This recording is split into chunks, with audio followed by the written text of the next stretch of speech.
I have covered Cyberpunk so much on this channel, it doesn't even make any sense, but I received a comment on my Cyberpunk 2077 video with regard to Solarpunk, which is a movement I had not heard too much about, but found really fascinating after doing some additional research, not only as far as the potential fashion that it could lend to us, but more of its kind of broader philosophy, concepts, and ethos. So I definitely want to talk a little bit about that here. Hola, my name is X, and I like to experiment with fashion as well as talk about whatever the hell I want on social media whenever I feel like it. And this video is definitely different than my usual format because it's more of a conversational, kind of broader discussion-oriented piece that I'm looking forward to getting into with regard to Solarpunk being the first topic, which brings us to the agenda, where I'm going to give you the 3 main points in my perspective that you should know about Solarpunk.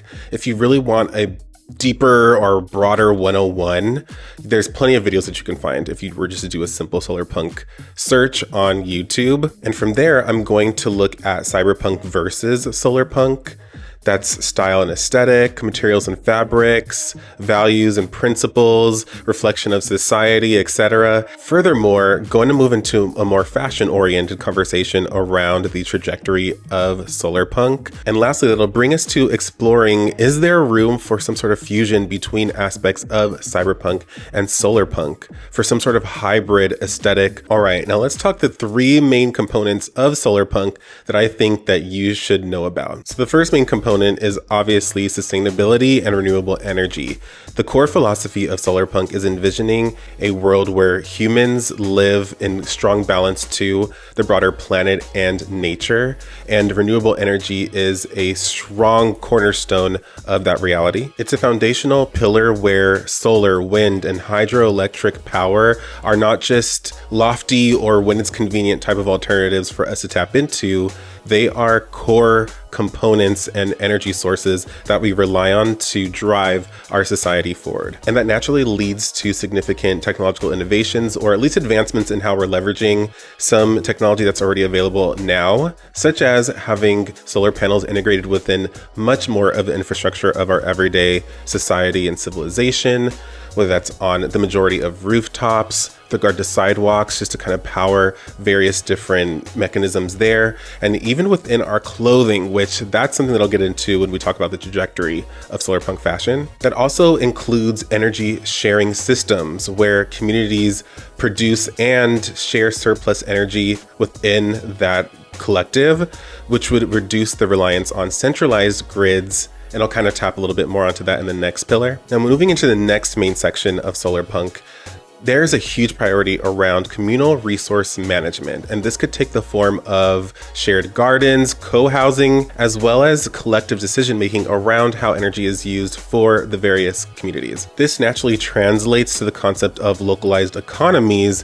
where instead of having globalized systems that rely heavily on centralized supply chains or grids that could have the potential of exploiting others for profit and power, which we should be pretty familiar with, there's an emphasis on more local energy production and consumption, which creates more of a tighter looped system that makes energy more equitable for all of the collective involved. This also extends into the decentralization of certain technology, like having open source software and hardware, which allows communities to be more involved and have more control and transparency in the tools that they develop and maintain together. And speaking of free, this could also mean internet access being a universal right for everyone. And I know that there's like free Wi-Fi in various establishments across the world, but it's really moving towards decentralized solar powered networks that ensures that everybody has connectivity regardless of where they are or who they're involved with. And the final main component of Solarpunk, which I think is perhaps more of the aesthetic orientation,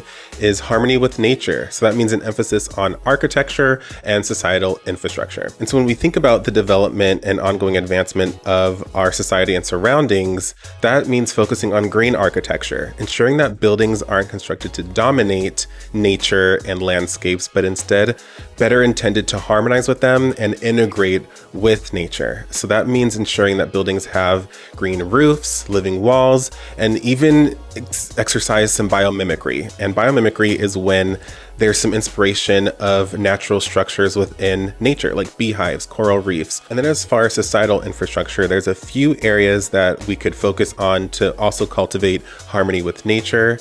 And that's urban planning, where cities are better built for walkability and biking, and there's just less strict pavement and hard stone and all that kind of construction, and many more trails open for exploration and navigation. Then when we think about rural integration, that's kind of hard to say.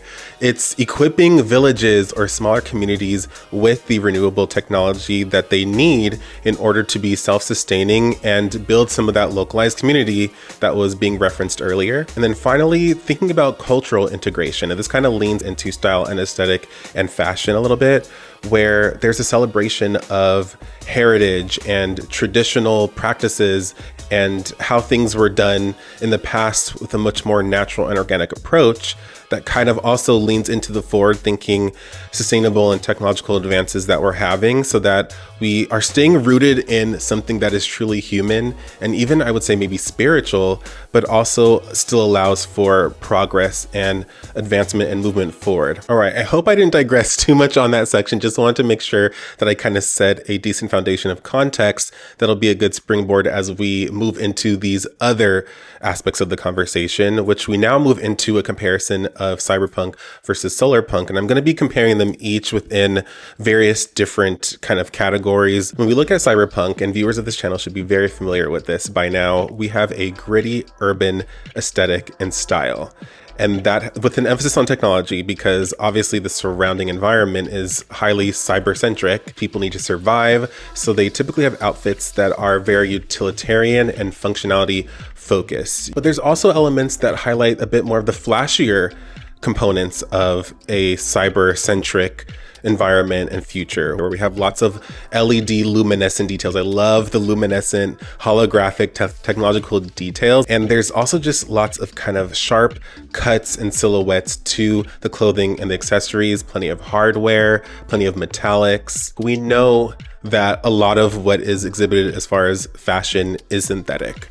It's artificial, it's engineered. Cyberpunk, obviously, just with the integration of technology, it is paramount. It comes first above anybody else. Innovation at all costs, even if that means humanity, the environment, whatever have you. And we can even see that as far as the experimentation on humans and the implants that adorn humans within these various different pieces of media or fiction and literature.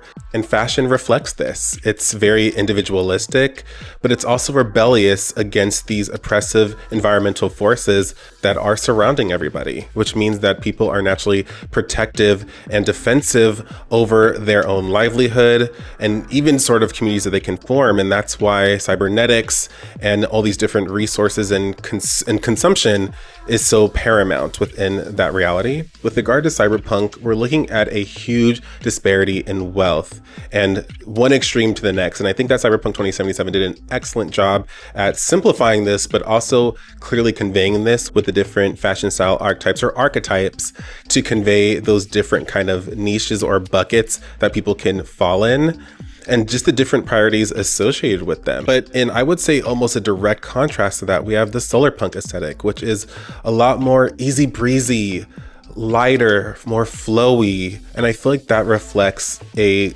harmonious, collective, peaceful society that is on the same page and doesn't have to worry about navigating as much corruption. And so with softer silhouettes and rounded shapes that reflect all the different kind of aspects of nature that we could expect, there's much more natural material involved. Cotton, bamboo, mycelium. I didn't know what mycelium was. It's like the different tight fibers or threads of fungus that are cultivated to create a literal fabric and material. I think that is so cool, biodegradable. When you're in an environment or society that has this collective belief in togetherness and eco-consciousness, you don't have to worry about being as defensive or worrying about having to equip and enhance yourself to progress so competitively or survival oriented in society. You can slow down and be a lot more chill and laid back, and that can extend to your practices, your behavior, etc. Great. Now that we've covered some comparisons between Cyberpunk and Solarpunk on a few different dimensions, let's move into looking at our trajectory toward a genuine Solarpunk fashion reality and future. I'm going to be focusing on more real-time, tangible developments made in this regard, but I think that a video that gives some great background behind Solarpunk fashion more broadly, as well as how some artists are envisioning that idealistic, fantastical future, is the video A Guide to Solarpunk Fashion. It's pretty straightforward. It's a great reference point by the Solarpunk scene, so definitely go and check that out. I want to start by looking at some current advancements within sustainable fashion, as that's a staple within a kind of Solarpunk style and aesthetic reality.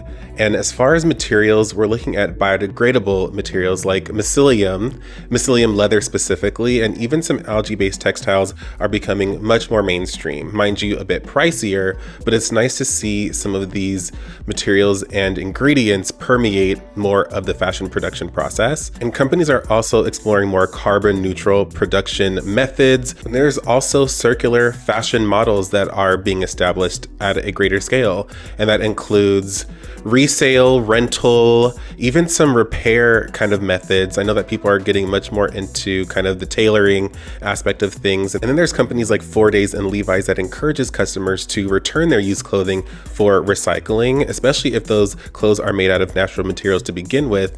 Such a great and easy way to ensure ongoing use of different materials and fabrics. But outside of biodegradable materials and sustainable practices, there's also just technological innovation happening within fashion more broadly. There's a company called Volbach, I believe, that incorporates some integration of some of that sustainable tech, and I think is something that we would hopefully continue to see built out and further innovated upon over time. And then as far as even something synthetic like a polyester, there's Mono Air fleece. Mono Air reduces the microplastics that are shed when people wash the material, which I know is a huge concern that a lot of people have in buying synthetic garments. So just to know that people are also being mindful in how they're further cultivating some of these synthetic materials, I think is a smart innovation and certainly a step in the right direction. And then I want to highlight some fashion designers and brands that align a bit with the Solarpunk style, or at least value, because not everybody's going to want to dress just like super basic and pedestrian all the time. And so I think that high fashion is still an industry that can exist and thrive so long as the practices and materials align with the virtues that people adopt. We have Eileen Fisher, who focuses on sustainable minimalist designs. I think that minimalist designs, whether they're just like regular everyday or something a little bit more high class and sophisticated, will certainly have an ongoing place beyond just our modern contemporary fashion. Then we have Stella McCartney, who is renowned for her eco-friendly luxury fashion. She's been involved in a number of different sustainability movements and initiatives and organizations. And so I think it's nice to see that there are designers out there who celebrate and promote this industry, but have the right intentions and focus in mind as far as making a positive impact. Then we have Isa Boko, who is a Brooklyn-based designer, very local to where I am, who uses deconstructed kimonos to construct their collection. Zero waste and a focus on gender free. So very accessible and approachable to a lot of different people, and they very slow fashion, only producing in small batches just based on the intentional approach to the designs. And I was very pleasantly surprised to see that there were a number of designers that not only aligned with some of the kind of construction and production practices of Solarpunk, but also the aesthetic elements as well, integrating very nature-based motifs on the different garments, which it really brings to life some of the visions and fantasies that artists kind of have depicted within their various kind of ideas of what Solarpunk fashion could be like. So perhaps it's a lot more tangible and a lot more within reach than we might think it is. But as great as it is to see some of the progress and advancement that's taking place with regard to sustainable fashion and Solarpunk kind of style and aesthetic in extension, we know that there's still roadblocks and challenges that kind of can get in the way of this. And some of those roadblocks include one, cost and accessibility. We know that it takes a lot of time energy and resources in order to cultivate these sustainable practices and creations. And when you're a business owner in this field, like, you still got to make some money. You still need to be able to survive and thrive to an extent. So you can't just offer everything for free or significantly discounted relative to the investment in which you're exercising. And so there needs to be some basic economics involved. Like, there needs to be greater prioritization and capital invested in some of these practices in order for them to become a little bit more streamlined and more cost effective for manufacturers, business owners, etc. But also the demand needs to shift over to these in tandem with that in order for the goods to even become more affordable and just more accessible. And that easily extends into the next roadblock, which is the grip that fast fashion has on our society. Slow and steady wins the race, but I mean, it's being completely outpaced by these organizations that don't really care and are just so profit focused and are able to turn around collections at the drop of a dime, and especially cool and interesting collections that people really want to have. And this reminds me of the kitsch style archetype from Cyberpunk 2077, where it's style over substance. People just want to look good, and you only live once, so you might as well live to the best you can, especially if you don't realistically have access to the greater or finer things, especially sustainable things that come at a high price tag. Which leads to a final roadblock, which is essentially consumer behavior. I mean, how do you re-educate people and shift their priority away from something that is just so immediately gratifying to exercise the kind of patience or temperance to better adopt and reinforce sustainable fashion and style practices? That is the interesting part of neo-militarism, which is another archetype from Cyberpunk 2077, which is substance over style. And even though that was associated with the kind of corporate elite and the military, it is still a bit of a kind of ethos that could go a long way in shifting some of the culture around fashion and what's most easily accessible amongst mainstream and popular culture. If we can get people to appreciate more of the quality and the technique and the art and the substance behind the clothing, then perhaps they can abandon some of the need or inclination towards what could just be short-term gratification and satisfaction within fast fashion. And I think that's a good segue into what can we learn from the trajectory that cyberpunk style and aesthetic has had as it's really infiltrated popular mainstream culture, not only as far as maybe what people think is an imminent reality that we're going to face, but an attractive style that people really want to integrate into their wardrobe objectively just because it looks cool.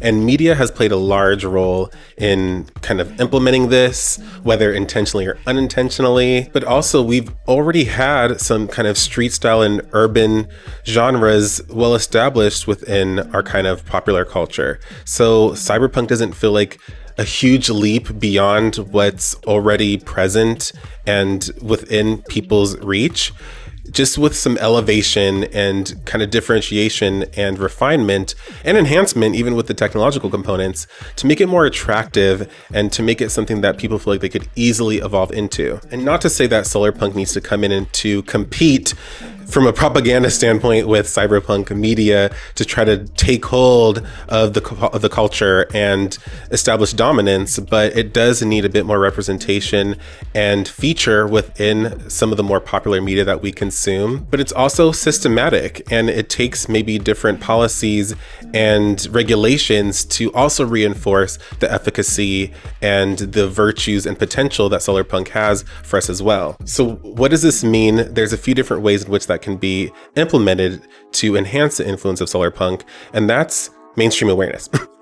Influencers, celebrities, maybe as celebrities are discussing their different looks that they're out here broadcasting at all these different shows, they could go a bit more into the background. What's the sustainability behind the brand that produced the look? Influencers could highlight more niche brands that are sustainable and leverage these unique, innovative products from a sustainable standpoint. And of course, just having broader narratives around solarpunk or a solar-centric kind of society, whether that's movies, video games, like something that's a little bit more explicit and can really provide a bit more structure and outline to the genre to make it feel a little bit more comprehensible and just a little bit more deliberate for people to latch onto. And like I was mentioning, like policy and industry support, I had just done some research on the 1960s for the Metaphor Refantasio video that I did.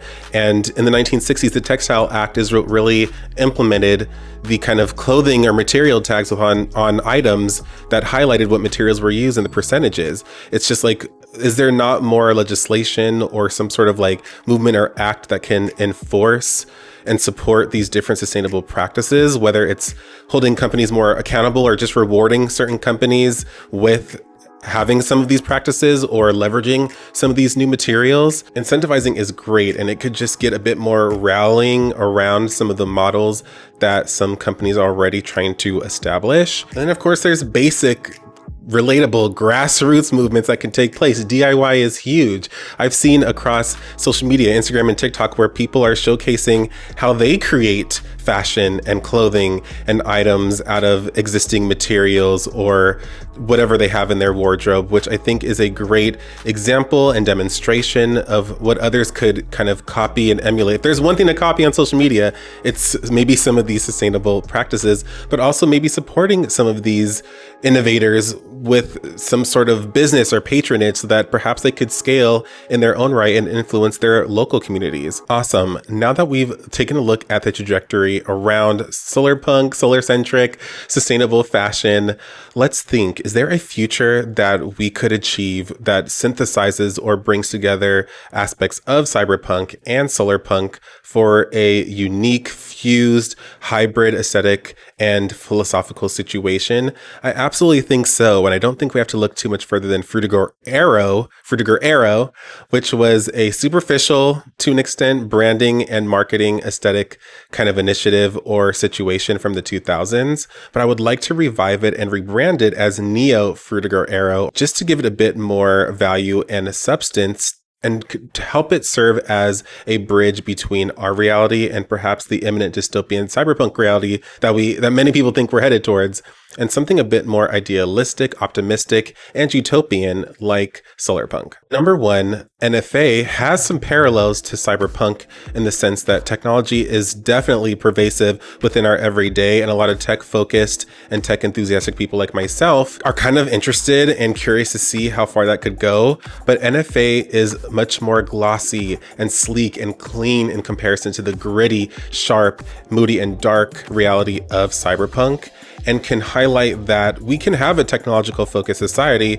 but it's meant for greater purpose and value to us instead of exploitation, dominance, and experimentation. And as far as alignment with Solarpunk, there's a lot of those natural, bright colors and motifs involved that shows we can live harmoniously with nature, and it can thrive alongside a highly advancing, highly tech-focused world. Additionally, I believe that NFA could fulfill the potential or promise that people felt was possible with the original Frutiger Aero in the 2000s.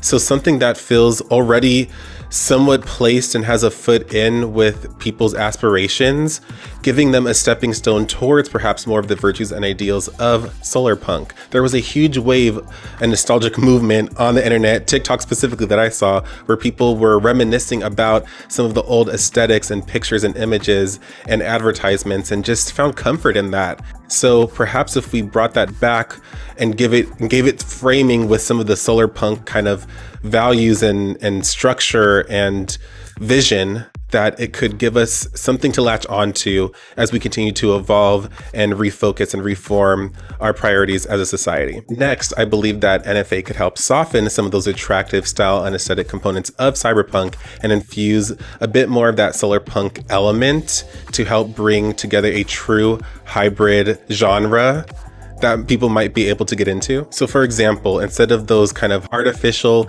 neon LED light components, we could somehow find a way to cultivate bioluminescent details in clothing and accessories to still give us that futuristic kind of vibe, but something that's still organic. Or if we think about having some sort of tech and hardware elements combined with biodegradable materials, just to kind of show that we still love some of that integration of cyber focused pieces, but we have a foundation or a base that is still somewhat sustainable and can be upcycled or recycled to an extent. Or envision a cyberpunk cityscape or urban area that has some of those green architectural elements that we discussed earlier, like green roofs, vertical gardens, biomimicry, still something that shows a balance between the two worlds, and that it isn't just about corporations. We can still have things that reflect nature and show that we want to play nice. And that's all I got as far as Solarpunk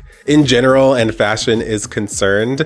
I wanted to keep this more conversational, hopefully to come across like I'm having a dialogue with somebody to exchange ideas, kind of share what I learned, what I thought was most significant, but also explore what could be cultivated further with regard to it. Let me know if you learned anything new from this video, as well as if there's anything that you could further educate me and others on in the comments. I'm curious to know if there's anything else people are interested in from a talk about whatever the hell I want perspective, because I would love to continue to do some more of these kind of general dialogue videos outside of my typical kind of fashion reviews, analyses, and evaluations. But anyway, thank you so much for watching, and until the next video, I'll talk to you later.